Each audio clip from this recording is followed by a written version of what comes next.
नमस्कार. मस्त पावसाळा सुरू झालाय आणि हा सीझन ट्रेकिंगला जायचा, फिरायला जायचा आहेच. त्याबरोबर मुलांच्या शाळा सुरू होण्याचा पण आहे आणि त्याचबरोबर सर्दी, खोकला, आजारपणं ह्याचा सुद्धा आहे. तर आज आपण असा विषय घेऊन आलोय, की पावसाळ्यातला आहार कसा असावा आणि खास करून मुलांसाठी.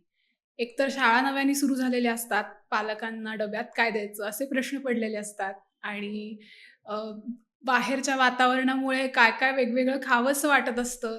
तर हे सगळं कसं नॅव्हिगेट करायचं? हा विषय घेऊन आज आपण बोलणार आहोत विभूषा जांभेकर हिच्याशी. डॉक्टर विभूषा जांभेकर ह्या क्लिनिकल न्यूट्रिशनिस्ट आहेत आणि अर्ली चाइल्डहूड न्यूट्रिशन स्पेशलिस्ट किंवा एक्सपर्टसुद्धा आहेत.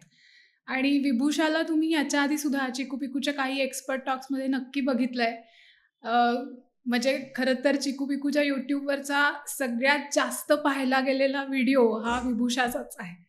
तर आज सुद्धा आपण तिच्याबरोबर भरपूर गप्पा मारणार आहोत आणि सगळ्या पालकांना मुलांच्या आहाराविषयी काय-काय जे प्रश्न पडले असतील, खास करून पावसाळ्याच्या निमित्ताने, त्याची उत्तरं तिच्याकडनं जाणून घेणार आहोत. विभूषा, तुझं खूप-खूप स्वागत. थँक्यू. आणि आत्ताच इंट्रोडक्शनमध्ये म्हणल्याप्रमाणे हा विषय आपण घेतलाय, पण मुळात असा विषय घ्यायचीच काय गरज आहे? वर्षभर आपण काहीतरी खातो, आहार असतोच. तर मुद्दाम पावसाळ्यातला आहार हा काही वेगळा असावा का? किंवा ऋतुमानानुसार काही फरक पडतो का खरंच? ओके. सो आता आपण एक असं इमॅजिन करूया, की उन्हाळ्यात युजुअली आपण काय खातो? तर आपल्याला असं कलिंगड, मस्कमेलन खावंसं वाटतं किंवा असं छान थंडगार ताक प्यावंसं वाटतं. तर अशा गोष्टी खाव्याशा वाटतात, बरोबर? सरबतं भरपूर प्यावीशी वाटतात वेगवेगळ्या प्रकारची. पण हेच सगळं जर आपण पावसाळ्यात केलं किंवा हेच सगळं जर आपण थंडीत केलं, तर तितकी मजा येईल का? किंवा ते आपल्याला सूट होईल का? राईट. किंवा आता थंडीमध्ये किंवा पावसाळ्यात आपल्याला असं जरा छान गरम गरम सूप प्यावंसं वाटतं. पण हेच पावसाळ्यात असं वाटतं की अरे बापरे, गरम काहीही नको. राईट. सो बेसिकली जसं वातावरण बदलतं आपल्या आजूबाजूचं, तर तसंच आपल्या शरीरात पण तसे काही बदल होतात. म्हणजे आपल्या मेटाबॉलिझममध्ये बदल होतात. ओके. आपलं शरीर कुठले पदार्थ कुठल्या पद्धतीने पचवतं, त्याची क्षमता म्हणजे एफिशियन्सी, ह्याच्यामध्ये बदल होतात. सो म्हणूनच म्हणजे इव्हन आता आपल्या इथे आयुर्वेद हे सगळ्यात जुनं शास्त्र आहे, की ज्यांनी आपल्या लाईफस्टाईलबद्दल किंवा आपल्या आरोग्याबद्दल भरपूर लिहिलेलं आहे. तर तिथे पण दिनचर्या ही सगळ्यात महत्वाची आहे. राईट. सो ऋतुमानाप्रमाणे बदल का करायचे? आपण सगळ्यात चांगल्या पद्धतीने ऍडजस्ट करू शकतो. आपलं शरीर ऍडजस्ट करतं आणि मग आपली तब्येत चांगली राहते. सो तसं म्हणायला गेलं तर हा एक प्रिव्हेंटिव्ह अप्रोच आहे. ओके. की शक्यतो आजारपणं टाळायला, अनारोग्य टाळायला काय करायचं? तर आपण जितके मिळून मिसळून राहू आपल्या वातावरणाबरोबर, बरोबर. तर तितकं ते वातावरणासाठी पण चांगलं आहे आणि आपल्यासाठी पण चांगलं आहे. म्हणजे ऋतूनुसार आपण बघतो तसं झाडांमध्ये पण बदल होत असतात आणि आपल्यात सुद्धा होतच असतील, फक्त ते आपल्याला मे बी जाणवत नाहीत किंवा माहिती नाहीयेत. We are not aware of it असं. बरोबर. सो मग म्हणजे शरीरात सुद्धा बदल होतात आणि इन्फेक्शनची रिस्क पण पावसाळ्यातच जास्त असते. असं का बरं असतं? कसं आहे की जेव्हा पावसाळ्यामध्ये हवामानामध्ये जे काही बदल होतात, म्हणजे फॉर एक्झाम्पल पाऊस येतो किंवा हवा थोडी दमट असते किंवा सूर्यप्रकाश आपल्याला फार मिळत नाही. सो ह्या सगळ्या गोष्टी एकतर जंतूंची वाढ होण्यासाठी थोड्याशा पोषक आहेत. त्याचबरोबर आपलं शरीर म्हणजे आपली जी डायजेस्टिव्ह सिस्टीम आहे किंवा पॉवर ऑफ डायजेशन, ती थोडीशी वीक होते ह्या पिरियडमध्ये. म्हणजे डायजेशन थोडंसं स्लो डाऊन होतं. सो खूप जड पदार्थ खाल्ले पचायला तर तिच्यावरती लोड येतो, मग ते नीट काम करत नाही, मग पोट पटकन बिघडू शकतं, ऍसिडिटी होऊ शकते, अशा गोष्टी एकतर होऊ शकतात. दुसरं असं की आपण निसर्गात पण बघतो ना, की पावसाळ्यामध्ये काय होतं, सगळी धूळ स्वच्छ केली जाते किंवा नंतर झाडाला नवीन पालवी फुटते. सो बेसिकली टॉक्सिन एलिमिनेशन ही जी प्रोसेस आहे, जी निसर्गात पण त्यावेळेला चालू असते, तीच आपल्या शरीरात पण चालू असते, म्हणजे डिटॉक्सिफिकेशन. सो मग अशा वेळेस जर आपली लाईफस्टाईल अशी असेल की जी या डिटॉक्सिफिकेशनला सपोर्ट करेल आणि हे काम ही सगळी मशिनरी इनबिल्ट आहे आपल्या शरीरात. सो हे काही आपल्याला असं आता डिटॉक्स करायचं आहे वगैरे असं काही नाही आहे. फक्त लाईफस्टाईल अशी ठेवूया, पदार्थ असे खाऊया की जे फक्त शरीराला त्याचं काम करायला सपोर्ट करतील. ओके. मग शरीरच डिटॉक्सिफिकेशन करतं किंवा मग डायजेस्टिव्ह सिस्टीम त्यातलं बरंचसं काम तीच करते. सो मग तिला ते काम करू देऊया, तिचा फोकस आपण शिफ्ट नको करायला. ओके. म्हणून पचायला हलके पदार्थ खायचे की ते पटकन डायजेस्ट होतील किंवा शरीरात खूप कफ साठता कामा नये. सो खूप टॉक्सिन्स साठलेले असतील तर काय होईल, आपलं डायजेशन वीक होईल, मेटाबॉलिझम वीक होईल, इम्युनिटी वीक होईल, मग पटकन इन्फेक्शन कॅच होईल. आता आपण बघतो की नाही, सर्दी तापाची साथ आली तर सगळ्यांना होतो का सर्दी खोकला? काही लोकांना होतो, काही लोकांना होत नाही. काही लोकांना सिव्हिअर होतो, काही लोकांना माइल्ड होतो. सो हे त्यांच्या इम्युनिटीवरती आहे ना. एक्सपोजर तर सगळ्यांनाच झालेलं असतं. बरोबर. मग आपली इम्युनिटी जितकी चांगली तितकी आपली म्हणजे त्याला प्रतिकार करण्याची शक्ती चांगली. तर त्याच्यामुळे हे सगळं व्हायला हवं असेल तर मग त्या गरजा पूर्ण होतील असा आहार घ्यायला हवा. हा, म्हणजे निसर्गातल्या या सगळ्या वातावरणाचे क्यूज घेऊन आपली बॉडी काम करत असते. आपण तिला फक्त सपोर्ट करायचा आहे योग्य तो आहार घेऊन. ऍब्सोल्युटली. मग मुलांसाठी न्यूट्रिशियस पण हलका असा आहार कसा देता येईल त्यांना? बरोबर आहे. तर मी म्हटलं तसं आपल्याला 3 गोष्टींची काळजी घ्यायची आहे की एकतर पचायला हलका आहार असला पाहिजे, त्याच्यानंतर शरीराचं नॅचरल डिटॉक्सिफिकेशन सपोर्ट करेल असा आहार असला पाहिजे, आणि तिसरं आणि सगळ्यात महत्त्वाचं म्हणजे हे सगळं होण्याच्या दृष्टीने त्या जो काही आहार आपण घेणार आहोत ते थोडंसं कोमट, ल्युकवॉर्म किंवा असं जरा थोडंसं गरम, म्हणजे आता जशी सूप्स आपण थोडीशी गरम पितो, सो असं त्या टेम्परेचरकडे पण आपण लक्ष दिलं तर ह्या सगळ्या गोष्टी मग आपलं मेटाबॉलिझमला थोडंसं पुश देतात, मेटाबॉलिझम चांगलं ऍक्टिव्ह ठेवतात. त्याचप्रमाणे शरीरातनं जे टॉक्सिन एलिमिनेशन व्हायला हवंय ते व्यवस्थित होऊ शकतं, किंवा मग ते एका प्रकारचं डिकंजेस्टंट म्हणून काम करतात, म्हणजे कफ साठू नये शरीरामध्ये, छातीत नाकात कफ साठू नये. सो ह्या सगळ्याच्या दृष्टीने हे सपोर्ट करणारे आहेत. सो ह्या 3 प्रिन्सिपल्सच्या आधारावरती आपण आपला मुलांचाही जर आहार त्या पद्धतीने प्लॅन केला तर मग ते इझी होऊन जातं. कारण कसं आहे की शेवटी हा सगळा आहार किंवा हे जे काय आपण म्हणतोय ना, तर ह्यातनं आपण कुठलंही औषध देत नाहीये ना. म्हणजे ताप आला की आपण पॅरासिटामॉल घेतल्यावर 10-15 मिनिटात ताप उतरला असं नाहीये. आपण काय करतोय तर सर्दी होऊ नये, आजारी मुलं पडू नयेत ह्याच्यासाठी आपण प्रयत्न करणार आहोत. तर दिस इज अ लाईफस्टाईल. म्हणजे ह्या गोष्टींमधल्या सगळ्या गोष्टी वेगवेगळ्या कॉम्बिनेशन्समध्ये मुलांना फार कंटाळवाणं होणार नाही, ते पण आवडीने खातील, अशा कॉम्बिनेशन्समध्ये हे रोजच्या रोज व्हायला हवंय. सो हा विचार आपण मनात ठेवूया आणि मग आपण हे वेगवेगळे पदार्थ कसे देऊ शकतो ते आपण इन्क्लूड करू शकतो ऍक्च्युली मुलांच्या आहारामध्ये. मग आता असे लगेच पालकांना हमखास पडणारे प्रश्न म्हणजे असे पदार्थ कुठले आणि जे पटकन करता येतील किंवा डब्यात सुद्धा मुलांना देता येतील आणि या पावसाळ्याच्या वातावरणात सूट होतील, असे काही सांगशील का? तर आता कसं आहे की एकतर मुलं युजली आता मुलांचा ब्रेकफास्ट आणि दुपारचं जेवण हे युजली मुलांचं शाळेत होतं, राईट. आणि मग संध्याकाळचं आणि रात्रीचं आपण घरी करतो किंवा फ्रेश करून खातो. सो सगळ्यात महत्त्वाचं म्हणजे मी म्हटलं तसं की जंतूंची वाढ पण ह्या पिरियडमध्ये फास्ट होते.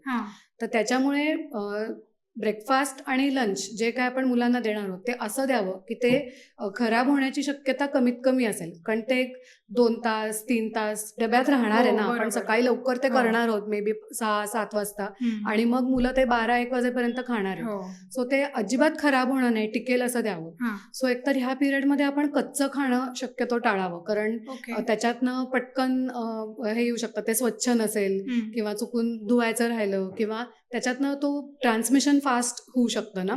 सो त्याच्यामुळे ती एक काळजी घ्यायला पाहिजे. सो कच्चं शक्यतो ह्याच्यात आपण अवॉइड करूया. पण म्हणजे कोशिंबिरी वगैरे असं काही? मग ते रात्री आपण हवं तर फ्रेश देऊ किंवा संध्याकाळी एक स्नॅक म्हणून छान काकडी त्याच्यावर लिंबू मीठ घालून आल्यावर संध्याकाळी खायला देऊया. पण मग डब्यात वगैरे नको की ती कसं आपण फ्रेश धुवून सोलून चिरून देऊ असं. त्याच्यानंतर मग आपण वेगवेगळे मुलांना डब्यामध्ये मग असं वेगवेगळ्या भाज्यांची कटलेट्स किंवा डोसे वगैरे हे जे पदार्थ आहेत ते देऊ शकतो. कडधान्य द्यायची असेल तर ती वाफवून द्यावी ती कच्ची शक्यतो ह्या पिरियडमध्ये देणं आपण टाळावं. टाळायला. किंवा आता ह्या पिरियडमध्ये कसं असतं की असं म्हणतात की पावसाळ्यातलं पाणी पण पचायला जड असतं. ओके. सो एअरबोर्न इन्फेक्शन तर होतच, हो नंतर वॉटरबोर्न इन्फेक्शन पण पटकन होऊ शकतं. हो त्याच्यामुळे पाण्याची बाटली कंपल्सरी द्यायची. म्हणजे मग शाळेत मग भरून घेतलं हे केलं बरोबर. तसं अजिबात नाही. रोजच्या रोज स्वच्छ धुवून हम्म. घरचं आयडियली उकळलेलं पाणी असं मुलांना द्यावं. आणि फूड बोर्न इन्फेक्शन्स पण होऊ शकतात, पटकन पसरू शकतात. पालेभाज्या युजली ह्या पिरियडमध्ये एवढ्या चांगल्या मिळत नाहीत, तर त्याच्यामुळे पालेभाज्या आणि त्यांनी पटकन त्या थोड्याशा सारक असतात, म्हणजे पोट वगैरे चुकून बिघडू शकतं ओके. पटकन. तर पालेभाज्या वगैरे देणं टाळावं. मग फळभाज्या, थोड्या काही शेंगवर्गीय भाज्या वगैरे अशा मग आपण देऊ शकतो. पचायला हलकी धान्य जी असतात ती देऊ शकतो. डाळी कडधान्य घेताना सुद्धा निवडताना जी पचायला अगदी हलकी आहेत, फार जड नाहीये, कारण आपल्याला डायजेस्टिव्ह सिस्टीमवरती लोड येऊ द्यायचा नाहीये, राईट. ओके. सो मग अशी वेगवेगळी पदार्थ जे निवडू आपण ती हे निवडावेत. त्याचबरोबर सध्याची जी एक खूप पॉप्युलर बिलीफ हे आहे की किवी खाल्ल्याने इम्युनिटी वाढते, किंवा मग आता ब्रोकोली, बेल पेपर्स हे खूप एक्झॉटिक छान. भाज्या आणि फळ. हां. सो जर आपल्याला डायजेस्टिव्ह सिस्टीमला पचायला हलके फूड्स द्यायचे आहेत, तर ते सगळ्यात हलके कुठले, जे तिच्यासाठी फॅमिलियर आहेत, ओळखीचे आहेत. ओके. हे सगळे पदार्थ खरं तर इथे एकतर पिकणारे नाहीत, म्हणजे आता पिकवतात ऑब्व्हियसली, पण आपले ओरिजिनल फूड्स नाही आहेत. सो आपले डायजेस्टिव्ह सिस्टीमसाठी पण टू सम एक्सटेंट ते फॉरेन फूड्स आहेत. ओके. सो जितके आपल्या इथले लोकल, आपल्या इथे जवळपास पिकणारे, आणि दुसरं म्हणजे सीझनल. ओके, म्हणजे ते जास्त प्रमाणात द्यावेत, कारण ते सगळ्यात पचायला हलके असतात. सो आपल्या पचनसंस्थेवरती लोड त्याने कमीत कमी येतं. सो असे पदार्थ द्यावेत. म्हणजे मग किवीचा जो इफेक्ट होतो, तर त्यापैकी त्यातला बराचसा इफेक्ट हा डाळिंब खाऊन पण होणार आहे. ओके. ओके. सो त्याच्यामुळे मग किवी देण्यापेक्षा आपण डाळिंब खायला देऊया मुलांना. त्यांनी पण त्यांची प्रतिकारशक्ती वाढेल, त्यांनी रक्तवाढीला मदत होईल. किंवा ब्रोकोली आपण देतो, सो कधीतरी ठीक आहे, हे काय अजिबात द्यायचं नाहीये असं नाहीये. पण मग ब्रोकोली द्यायच्याऐवजी इतर ज्या आपल्याकडे उग्रवासाच्या भाज्या मिळतात, म्हणजे आता फ्लॉवर कोबी तर युजली आजकाल आपल्याकडे वर्षभर मिळतातच, किंवा कांदा असतो. सो मग ह्या भाज्यांचा वापर आपण करू शकतो. वेगवेगळ्या जे पदार्थ आपण मुलांना देऊ त्याच्यामध्ये अशा देऊ शकतो. सो लोकल, सीझनल ह्याचा विचार आपण नक्की करावा. आणि ग्रेन्स पण तू जे म्हणलीस ना, हलके पचायला, किंवा डाळी, त्याची पण उदाहरणं देऊ शकशील का, की कुठल्या मग निवडाव्या?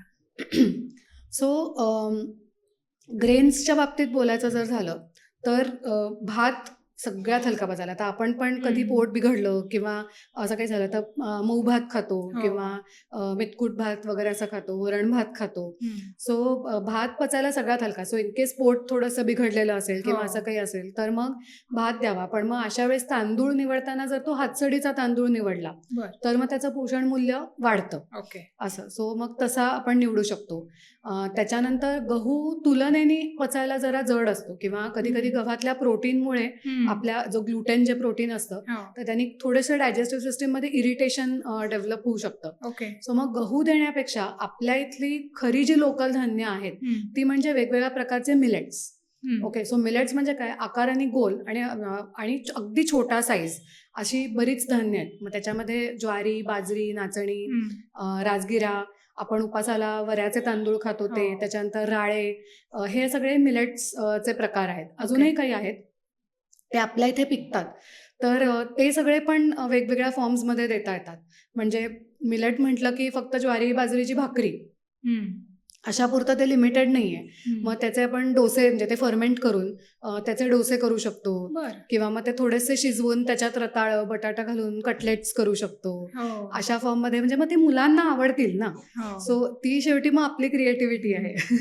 हो, म्हणजे अनफॉर्च्युनेटली भाकरी म्हणल्यावर ती असं करणारी मुलं जर काहीतरी डोसा आहे, कटलेट आहे, किंवा इव्हन थालीपीठ सुद्धा मुलांना आवडेल या सगळ्या गोष्टी. आणि डब्यात पण खायला बरं पडतं ना. डब्यात भाकरी नेली की जरा मग ती कोरडी होते, नकोशी वाटते खायला. आपल्यालाही वेळ असला पाहिजे ती करायला, तोही एक फॅक्टर आहे. सो असं देऊ शकतो. किंवा आता डाळी कडधान्य देताना पण जे पचायला हलकी आहेत, म्हणजे आता मूग, मसूर, चवळी वगैरे ही कडधान्य देऊ शकतो. किंवा डाळी देताना सुद्धा मुगाची डाळ, त्याच्यानंतर ऍसिडिटी होत नसेल तर तुरीची पण डाळ चालेल, पण ते बरं. मग आपल्या प्रकृतीप्रमाणे आपण ठरवावं. किंवा मसूर डाळ चालेल, पण अगदी चणा डाळ, वाटाणे वगैरे हे मात्र नक्की टाळावं ह्या पिरियडमध्ये. ओके. ते फार देऊ नये.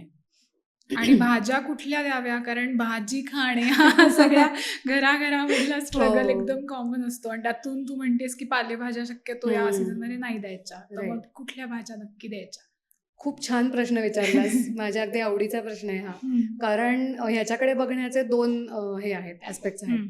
एकतर कुठल्या भाज्या खाव्यात. हो. ओके, सो कुठल्या भाज्यामध्ये ह्या सीझनमध्ये खायला आयडियल भाज्या त्या म्हणजे सगळ्या प्रकारचे जे गोड्स असतात ना, म्हणजे आपला दुधी भोपळा, इवन लाल भोपळा, त्याच्यानंतर दोडका, पडवळ.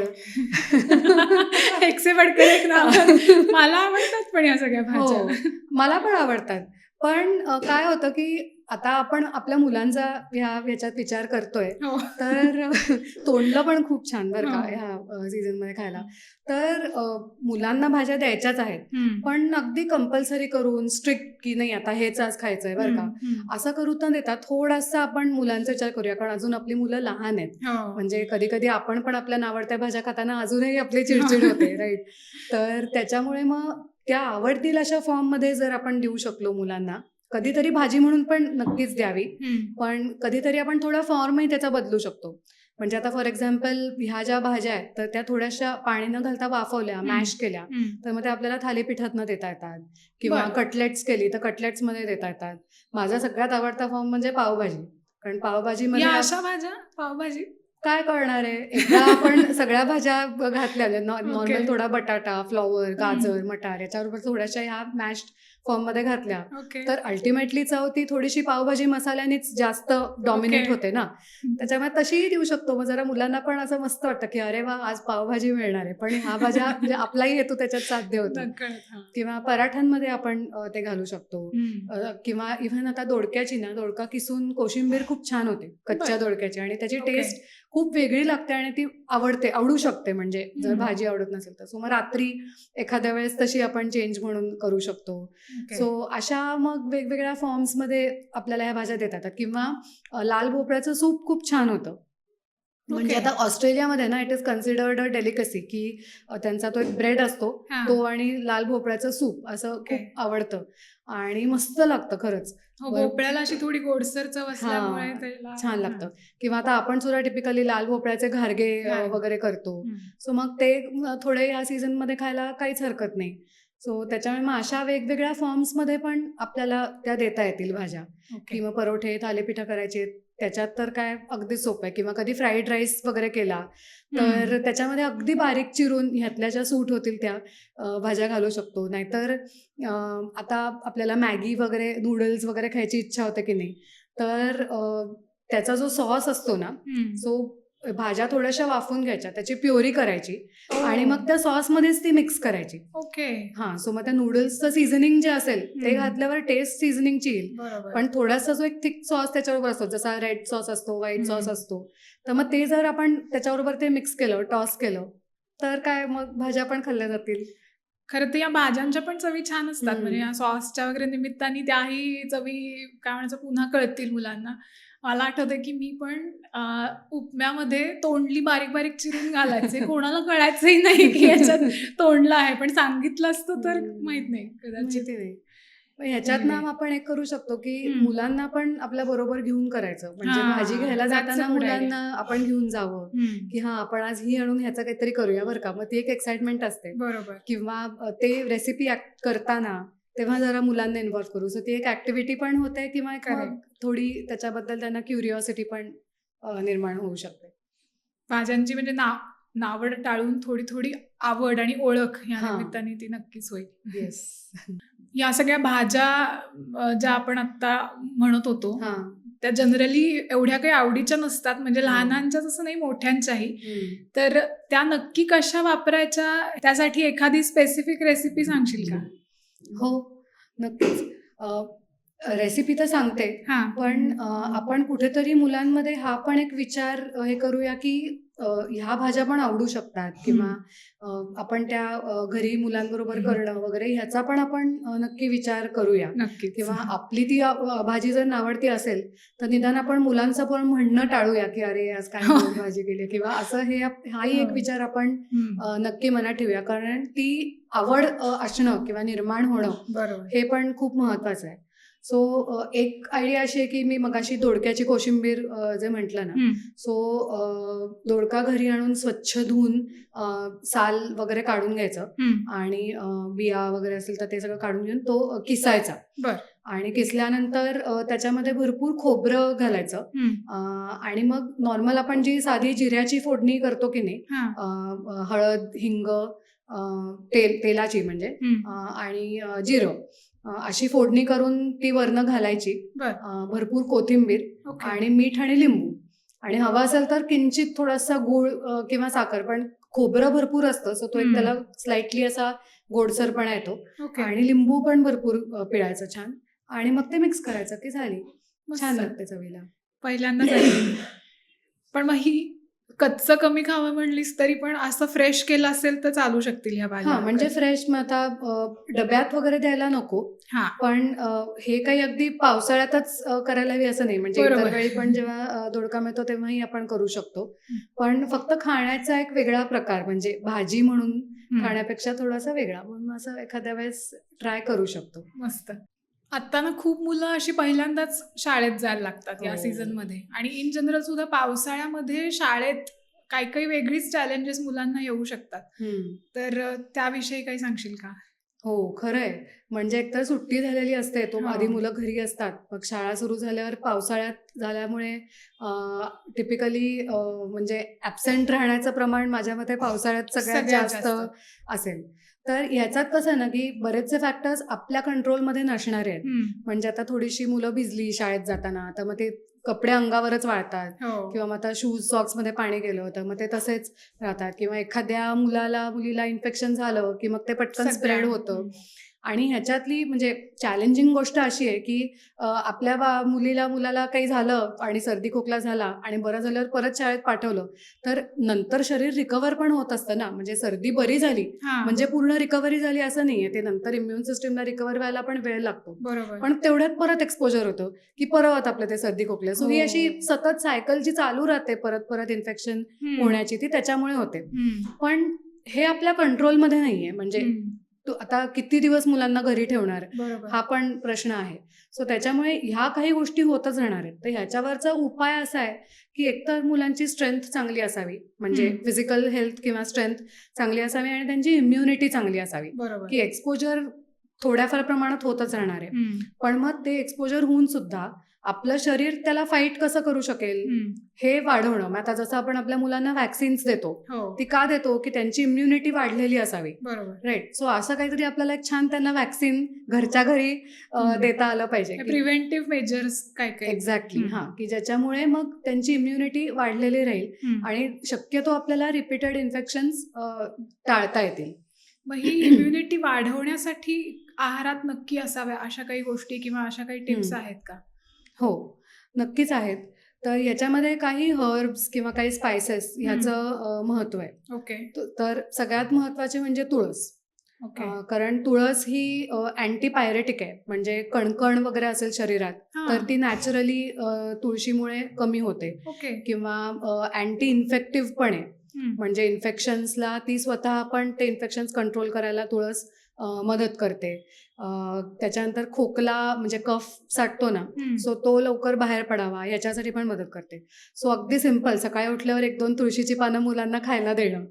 सो इतकंही सिंपल, तो इतका सोपा उपाय असू शकतो. हे किती आत्ता आणि याबरोबर वेळेला तू सांगतेस, कारण आता वारीचे दिवस आहेत आणि सगळेजण तुळशी वृंदावन घेऊन जात असतात. तर माझ्या मुलींनी पण विचारलं होतं, आता चिकूबिकूच्या गोष्टीत पण आम्ही ते घेतलंय, पण त्याचं फक्त गोष्टीपुरतं मर्यादित नाहीये, खरंच त्याच्यात एवढे गुण आहेत हे पुन्हा एकदा सगळ्यांनी लक्षात घेऊया. खरंच आहे. म्हणजे तू म्हणतेस ते बरोबर आहे की आपले सणवार ना आपल्याला खरं निसर्गाच्या जवळ नेतात आणि त्याच्यातनं पण कितीतरी गोष्टी आपल्याला कळतात. सो हे तुळस तर अगदी सोपं आहे. किंवा हम्म. मग तुळशीचा आपण काढा करू शकतो. हम्म. किंवा आपण अगदी आता घरी चटण्या वगैरे करतो की नाही, म्हणजे हा. ओल्या नारळाची चटणी वगैरे, हो. तर त्याच्यात कोथिंबीरी बरोबर थोडीशी तुळशीची पानं घातली, ओके. जरा फ्लेवर वेगळा येईल. सो हो, असंही काहीतरी आपण interesting. करू शकतो.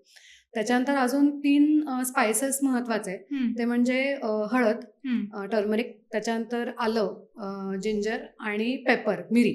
ओके. ओके, सो हे कॉम्बिनेशनच आहे असं काही नाही, हा. पण हे महत्वाचं आहे कारण ते तिघही अँटी इन्फेक्टिव्ह आहेत. हम्म. त्याच्यानंतर ओव्हरऑल डिटॉक्सिफिकेशन जे व्हायला हवं शरीरामध्ये, त्याला पण ते मदत करतात. हम्म. सो मग अगदी कोमट पाण्यामध्ये घातलेली हळद हम्म. अशा इतक्या सोप्या स्वरूपात ती देता येऊ शकते. किंवा आता आलं किंवा सुंठ दोन्ही चालेल. म्हणजे मी आयुर्वेदाची एक्सपर्ट नाही, हम्म. सो मी त्या अँगलनी नाही सांगू शकणार. ओके. पण थोडंसं आपण मॉडर्न सायन्स न्यूट्रिशनच्या दृष्टीने बघितलं तर आलं आणि सुंठ दोन्हीही चालू शकेल. हां, ओके. तर त्याच्यामुळे मग ते आपण वेगवेगळ्या फॉर्म्समध्ये देऊ शकतो. किंवा आता आपण कटलेट्स केली किंवा ज्या काही भाज्या करू, घरी कोशिंबीर केली, तर त्याच्यात थोडंसं किसलेलं आलं, असं प्रमाण एरवी जे घेतो त्याच्यापेक्षा थोडंसं वाढवून देऊ शकतो. किंवा सुंठीचं पाणी रात्री झोपण्यापूर्वी थोडंसं अगदी पाव कप ओके. कोमट पाणी आणि त्याच्यात एक चिमूटभर सुंठ असं देऊ शकतो. हम्म. मिरी थोडीशी तिखट असते, हो. तर त्याच्यामुळे मग ती थोड्याशा वेगळ्या फॉर्ममध्ये द्यायला पाहिजे की ज्यांनी जरा ते मुलांना तिखट लागणार हा. नाही. आता गंमत अशी आहे की माझी मुलगी तारा, तर तिला खोकला झाला ना की मी काय करते की किसलेला गूळ त्याच्यामध्ये थोडीशी हळद, हा. थोडं सीतोपलादी चूर्ण ओके. आणि थोडं ज्येष्ठमध असं त्या किसलेल्या गुळात मिक्स करून जरा असं मळायचं हम्म. आणि अक्षरशः छोट्याशा एवढ्याशा गोळ्या करायच्या त्याच्या ओके. आणि त्या चगळ्याला द्यायच्या. खोकलाचा आता शाळेत पण तिच्याबरोबर देते की मधून मधून ताईला फक्त सांग आणि ती एक डबा खाऊन झाल्यावर ती एक गोळी चगळायची असं. तर आता तिला इतकी आवडायला लागली आहे की ती उगाचच मला सारखी सांगते, आई जरासा ना घसा खोकवतोय, खोकला येईल असं वाटतंय, जरा मला देतेस का त्या गोळ्या करून. पण ओके. सोपे उपाय आहेत ना. हो, हा मस्त आहे ऍक्च्युली. हा. म्हणजे घरी करायला सोपा आहे आणि खरंच असं होतं की थोडीशीच कसकस वाटत असते किंवा हा. थोडंसं काहीतरी खवखवतं, पण हा घरगुती उपाय असेल तर फारच सोपं छान. आहे. करून बघायला नक्की पाहिजे. अगदीच. आणि हे कसं आहे ना की हे सगळे सर्दी खोकला झाल्यावरच करायचे असं काही नाहीये. आपण हे औषध ओके. नाही ना देते, हो. आपण हे प्रिव्हेंटिव्ह म्हणून एरवी पण करावं. म्हणजे ओके. सर्दी खोकला काही झालेला नाही, पण आता शाळा सुरू झाल्यात, हम्म. तर मग आपण एक आठवड्यातनं 1-2-3 वेळेला ह्यापैकी काही ना काहीतरी गोष्टी आलटून पालटून ह्यातली रोज एक तरी गोष्ट जाईल, ओके. असा एक प्रिव्हेंटिव्ह म्हणून पण आपण करू शकतो. सो तुळस, मिरे, हळद, आलं, आलं किंवा सुंठ सुंठ अशा ह्या या गोष्टी इम्युनिटी वाढवणाऱ्या. हा आहेत. ओके.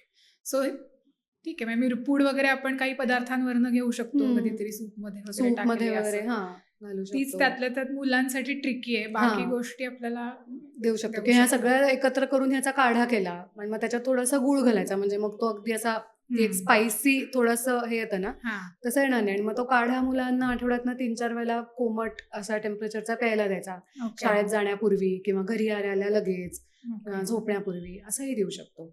मस्त. हे प्रिव्हेंटिव्ह मेजर्स खरे महत्वाचे आहेत, कारण नंतर हो. औषधं वगैरे हे ठीकच आहे, पण हे रेग्युलर तुमच्या लाईफस्टाईलमध्ये किंवा दिनचर्येत तू म्हटलीस तसं हो. इन्क्लूड केलं तर 3 महिने म्हणजे हे पुढचं आपल्याला अधूनमधून लक्षात ठेवून केलं ठेवता पाहिजे. मग एकंदरच या पावसाळ्याच्या दिवसांमध्ये दिनचर्याचा विषय निघाला म्हणून की सकाळपासून रात्रीपर्यंत झोपेपर्यंत असं काय काय असावं आहारात. ओके, सो एकतर आपल्याला लक्षात ठेवायचं आहे की लोकल सीझनल पचायला हलकं. बरोबर. ओके, तर त्याच्यामुळे मग उठल्या उठल्या आपण मुलांना जर दूध देत असू तर कधी कधी दुधामुळे थोडा कफ वगैरे काही मुलांना होतो, सगळ्यांनाच ते तितकं पचतं असं नाही. मग ते ओके. देताना त्याच्यात सुंठ किंवा हा. मग हळद हळद. असं देऊ शकतो. किंवा दुधाच्या ऐवजी एखाद्या वेळेस आपण त्यांना काढा द्यावा, किंवा रात्रभर सोक केलेले बदाम, अक्रोड ओके. वगैरे अशा गोष्टी चालेल. पण ते सोक केलेले असतील तर मग जास्त चांगलं, बरोबर. पण विसरलो तर अगदी ठीक आहे, नुसतेही द्यायला हरकत नाही. हा. त्याच्यानंतर ब्रेकफास्ट म्हणजे आता डबा किंवा घरी करत असतील तर त्याच्यामध्ये मग वेगवेगळी कडधान्य, रताळं एक या सीझनमध्ये खायला खूप छान बरं का, म्हणजे एनर्जी पटकन मिळते, पचायला अतिशय हलकं आहे, ओके. पण त्यातला फायबर कंटेंट हा आपल्या पचन संस्थेसाठी खूप चांगला आहे. म्हणजे हील करणार आहे पचन संस्थेला. ओके. सो मग बटाटा थोडा थोडा रताळा अशी कटलेट्स, हम्म. मग त्याच्यात कडधान्य भाज्या भरपूर घालू शकतो असं काहीतरी चालेल. किंवा मुगाचे डोसे, नाचणीचे डोसे, धिरडी वगैरे असे पदार्थ, थालीपीठं वेगवेगळी. हा. सो मग ह्याच्यातनं प्रोटीन्स, भाज्या पण जाईल, पण ऍट द सेम टाइम ते फार हेवी होणार नाही आणि टिकतातही, म्हणजे इतक्या लवकर खराब होणारे पदार्थ नाहीये. सो असे देऊ शकतो. मग दुपारच्या जेवणामध्ये जर मूल थोडंसं आजारी असेल तर अगदी पोळी वगैरे असं देण्यापेक्षा मग थोडासा भाताचे काहीतरी प्रकार, भाज्या घालून केलेला पुलाव, बरोबर. किंवा हे जे आता मिलेट्स मी सांगितले ना, तर त्या मिलेट्सचा पण पुलाव करता येईल. म्हणजे तांदूळाच्या ऐवजी फक्त राळे किंवा वऱ्याचे तांदूळ वगैरे वापरून भाज्या घालून त्याचा असा थोडा पुलाव टाइप्स करायचा. ओके. सो असे पदार्थ जेवणाच्या डब्यामध्ये देता येतील. किंवा मग आता लसूण कढीपत्ता वगैरे या सीझन मध्ये खायला खूप छान, म्हणजे इम्युनिटीच्या दृष्टीने. ओके. मग लसणाची चटणीचा रोल किंवा कढीपत्त्याच्या चटणीचा रोल वगैरे असेही देऊ शकतो. ओके. फळं वगैरे घरी आल्या आल्या द्यावीत, म्हणजे मग ती फ्रेश आपण आपल्या डोळ्यासमोर कट करून देऊ शकतो, की परत मग ती थोडी खराब झाली किंवा काही झालं असं नको व्हायला. मग घरी आल्या आल्या कुठली तरी छान मस्त ताजी जी काय आपल्याला मिळतील आता सीझन मध्ये, तर ती फळं द्यायला काहीच हरकत नाही. रात्रीच्या जेवणाबरोबर जर फ्रिक्वेंटली एखादं सूप कुठलं देता आलं छान कोमट असं टेम्परेचरचं, तर मग सूप किंवा अगदी असा मस्त गरम गरम वरण भात, म्हणजे ह्याच्यासारखं सुख नाही आणि पचायलाही ह्याच्यामध्ये छान. तर असे पदार्थ देऊ शकतो. किंवा खिचडी आपण फ्रिक्वेंटली करू शकतो, की ज्याच्यामध्ये भाज्या, डाळी आणि तांदूळ असे असतील. सो कारण कसं आहे की आपली मुलं आत्ता या अशा वयात आहेत की त्यांना स्ट्रेंथ त्यांची भरपूर असायला पाहिजे. सो त्याच्यामुळे पचायला हलका जरी असला तरी लाईट आहार नकोय. तेवढा पोषक हवा आहे. तेवढं पोषण, म्हणजे तेवढी प्रोटीन्स म्हणा किंवा तेवढ्या भाज्या, हे सगळं भरपूर हवंय. फक्त मग आपण त्याचा चॉईस वेगळा ठेवूया.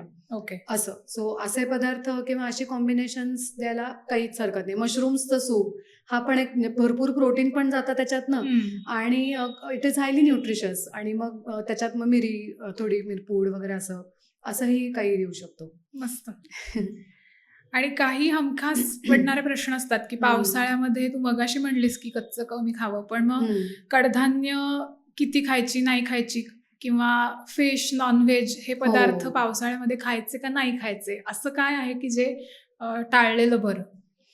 तर कडधान्य जी हलकी आहेत पचायला, मूग, मसूर, चवळी वगैरे, मटकी पण चालेल, ही चालतील, पण निदान वाफवलेली किंवा फुल्ली कुक्ड अशा फॉर्म मध्ये. कुठले छोले वगैरे असं नाही? नाही, नको. छोले, राजमा वगैरे ते खूप हेवी होतात ना, सो ते नको.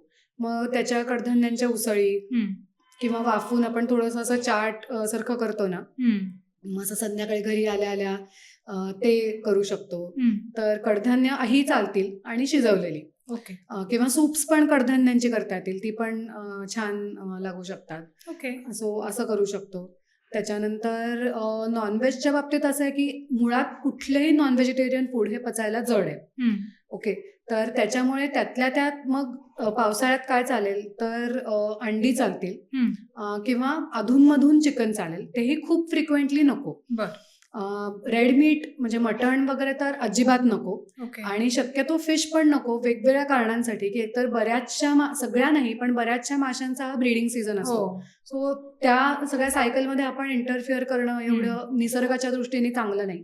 आणि परत पॉयझनिंग म्हणजे फूड बोर्न इन्फेक्शन होण्याची शक्यता सगळ्यात जास्त.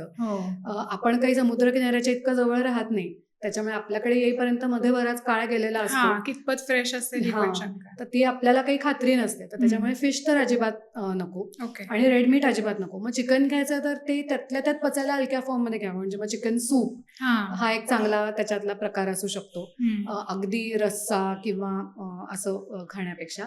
आणि अंड खायला मग काही हरकत नाही, अंड नक्कीच देऊ शकतो. मग ऑमलेट, भुर्जी, नुसतं एग स्क्रॅम्बल, फ्रेंच टोस्ट, नुसतं आपलं उकडलेलं अंड सिंपल, ते खायला काहीच हरकत नाही. पण ते पण शक्यतो डब्यात नको.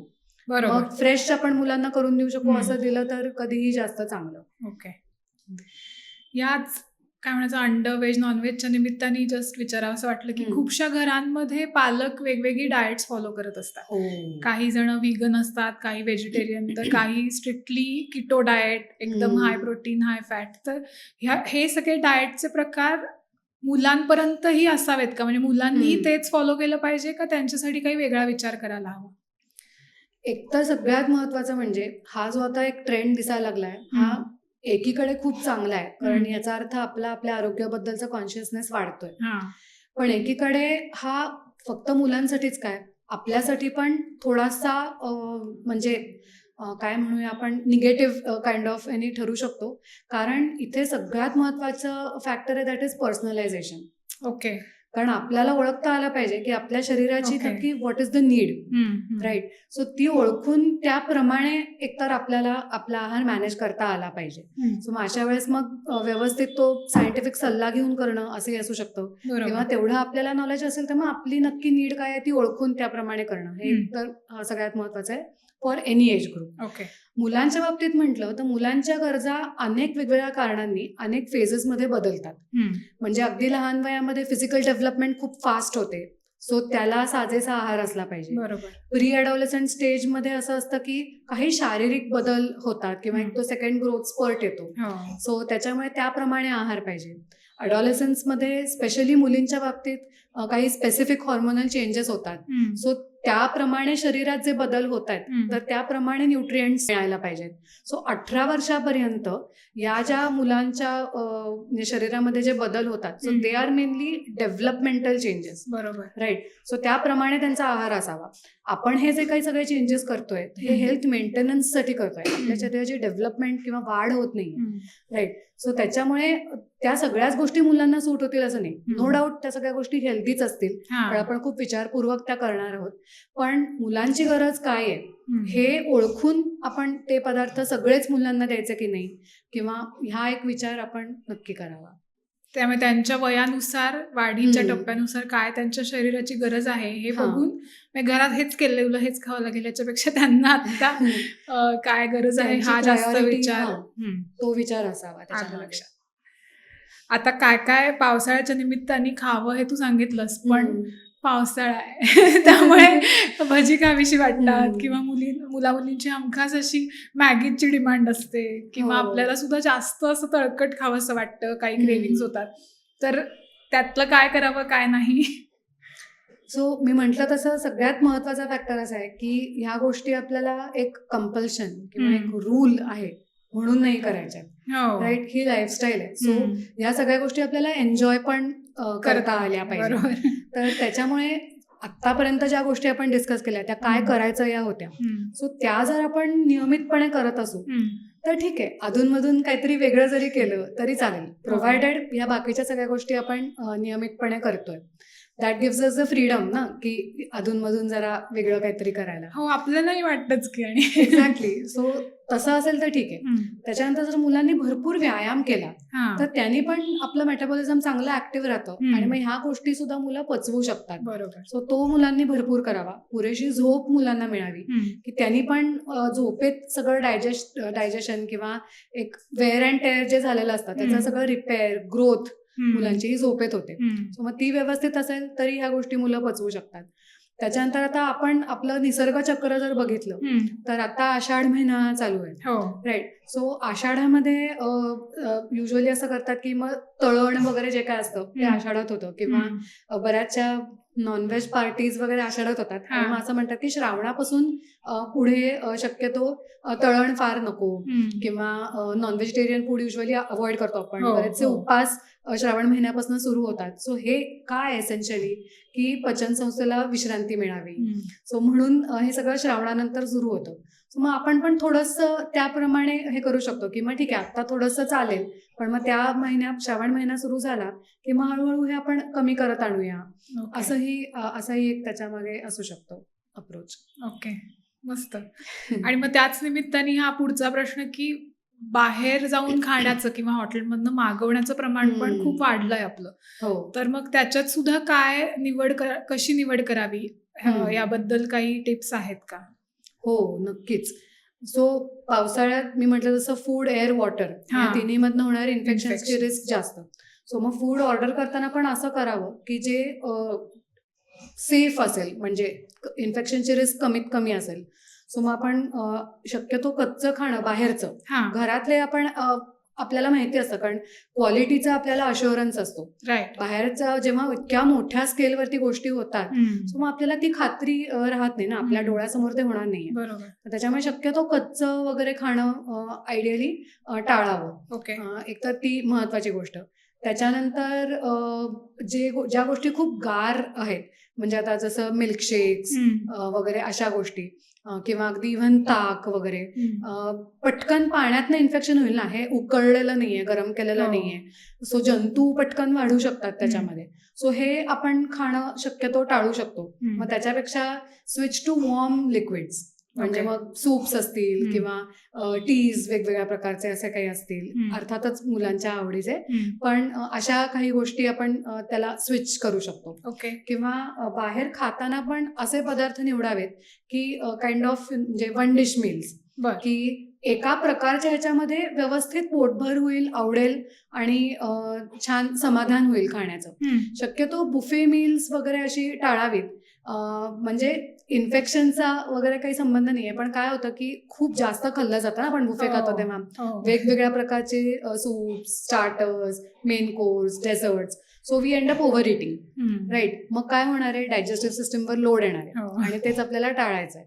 सो निदान मग असं करताना एक प्रकारचं खाल्लं तर ते कधी जास्त चांगलं. आणि शक्यतो फ्रेश असेल, फार काही शिळं नसेल असं, म्हणजे फ्रोझन किंवा ह्या गोष्टी शक्यतो टाळाव्यात. ओके.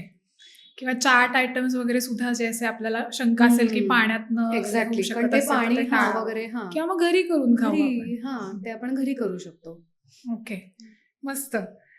खूपच आयडियाज पण भरपूर मिळाल्या ह्याच्यामध्ये, कारण आपल्याला तू म्हणलीस तसं मिलेट्स म्हणलं की भाकरी किंवा भाज्या म्हणलं की चिरली फोडणीला टाकली भाजी, असं पेक्षा त्याच्यात क्रिएटिव्हिटी आणून आपण वेगवेगळे पदार्थ करू शकतो जे मुलं सुद्धा आवडीने खातील. आणि कधी सूप असेल, कधी कटलेट असेल, नूडल्स असतील, की हे नाही म्हणलं तरी नावं सुद्धा ऐकून मुलं पटकन हो म्हणतात. नाही म्हणायच्या ऐवजी टेंडन्सी त्यांची जास्त हो म्हणण्याकडे असते. तर यातनं आणि आपल्याला पण ना त्याच्यात खूप स्कोप असतो वेगवेगळ्या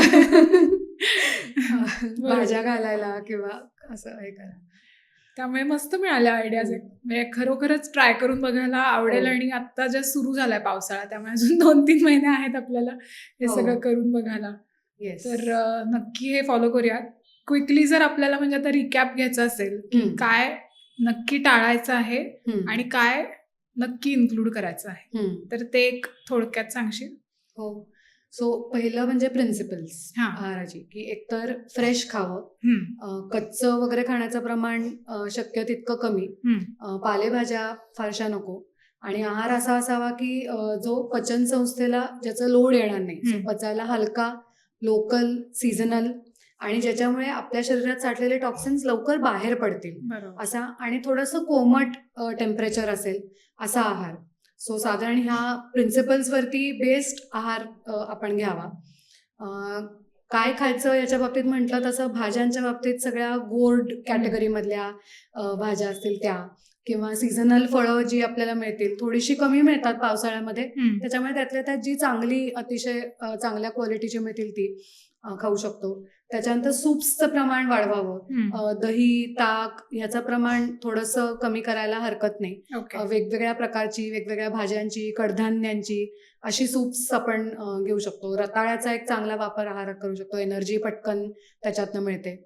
प्रोटीन निवडताना जे काही पचायला हलकं प्रोटीन आहे, तर कडधान्यांमध्ये मूग, मटकी, चवळी असं, किंवा डाळींमध्ये मूग, मसूर, सूट होत असेल तर तूर पण चालेल, अशी कडधान्य, अंड.